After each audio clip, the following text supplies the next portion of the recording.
ಕೊಟ್ಟಿಗೆ ಗೂಬೆ ಬರೋದು ಪೂಜೆ ಬಂದ್ಬಿಡ ಅದು ಹೊಟ್ಟೋಗ್ಬಿಡ್ತದೆ, ಅದು ಹೋಗ್ಬಿಡ್ತದೆ. ಒಂದು ರೆಸ್ಟ್ ಮಾಡಾಯಿತು. ಇದನ್ನು ನಾವು ಕನ್ನಡದಲ್ಲಿ ಕೊಟ್ಟಿಗೆ ಗೂಬೆ ಅಂತ ಕರಿತೀವಿ, ಇಂಗ್ಲೀಷಲ್ಲಿ ಬರ್ನ್ ಹೋಲ್. ತುಂಬ ಅಪರೂಪದ ಒಂದು ಪಕ್ಷಿ ಇದು. ಸ್ವಿಚ್ ಮಾಡ್ತೀವಿ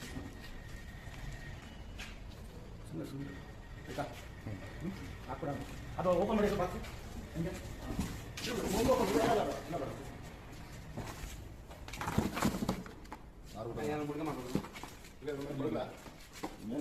ಸೀಟೆ ಮಾಡಲಿಕ್ಕೆ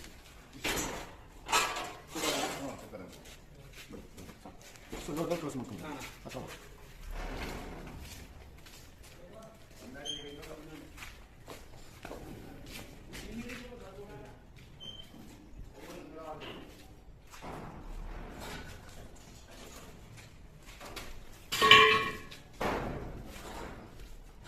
नीचे बना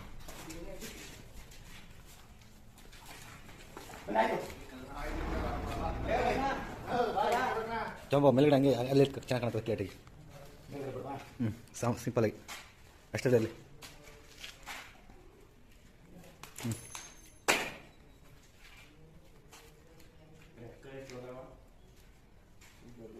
ಒಂದು ಗಂಡು ಒಂದು ಹೆಣ್ಣು ಇದು. ಮೊದಲ ಗಂಡು ಇದು ಗೊತ್ತಾಗ್ತದೆ. ಪಕ್ಷಿ ಪ್ರಾಣಿಗಳನ್ನೆಲ್ಲ ಗಂಡು ಅನ್ನೋದು ಭಾಳ ಸುಂದರವಾಗಿರ್ತವೆ, ಹೆಣ್ಣನ್ನು ಸ್ವಲ್ಪ ಡಲ್ ಆಗಿರ್ತವೆ. ಸರಿ, ಎರಡು ರಿಸ್ಕಿವಾಯಿತು. ಈ ಸಮಾಧಾನ ನಮ್ಗೆ ಬಾಯಿಂದ ಓಡಾಡಿ ಏನಾಗಲ್ಲ. ಇಲ್ಲ, ಗೂಡು ಕಟ್ಟಿಲ್ಲ, ಅದಕ್ಕೆ ಚೆಕ್ ಮಾಡಿದೆ. ಗೂಡು ಕಟ್ಟಿದ್ರೆ ಹಿಡಿಯೋಕ್ಕಾಗಲ್ಲ, ಹಿಡಿದ್ರೆ ಸಂತತಿ ನಾಶ ಆಗ್ತದೆ, ಇಲ್ಲೇ ಬಿಡಬೇಕಾಗ್ತದೆ. ಆ ಕಾರಣಕ್ಕೆ ನಾವು ಮೊದಲೇ ಹೇಳ್ಬಿಡ್ತೀವಿ, ಗೂಡು ಕಟ್ಟಿದ್ರೆ ಮೊಟ್ಟೆ ಕಟ್ಟಿದ್ರೆ ಮರಿ ಮಾಡಿದ್ರೆ ನಾವು ಹಿಡಿಯೋದಾಗಲ್ಲ. ಅವು ದೊಡ್ಡದಾಗೋವರೆಗೂ ಹಿಡಿಯೋಕ್ಕಾಗಲ್ಲ. ಈಗ ದೊಡ್ಡಾದ್ಮೇಲೆ ಈ ಜಾಗ ಬದಲಾಯಿಸ್ಕೊಳ್ಬೋದು. ಇಲ್ಲ ಅಚಾನಕ ಬಂದಿದೆ, ಬಟ್ ಅದಕ್ಕೆ ಹೊರಗಡೆ ಹೋಗಿ ಜಾಗ ಗೊತ್ತಾಗ್ತಾ ಇಲ್ಲ. ಆ ಕಾರಣಕ್ಕೆ ಎಲ್ಲೆಲ್ಲೂ ಓಡಾಡ್ತಾ ಇದೆ ಅಷ್ಟೇ. ಇಲ್ಲ ಹೋಗಿರೋದು, ಇದರಿಂದ ಜನಕ್ಕೆ ಅಪಾಯ ಇಲ್ಲ. ಇಲಿಗಳು ಮಾತ್ರ ಹೆಚ್ಚಾಗಿ ತಿಂತವೆ ಇಲಿಗಳನ್ನು. ಇಲ್ಲ ಇಲ್ಲ ಆಮೇಲೆ ಕೊಡ್ಬೋದು. ತೆಗೆದು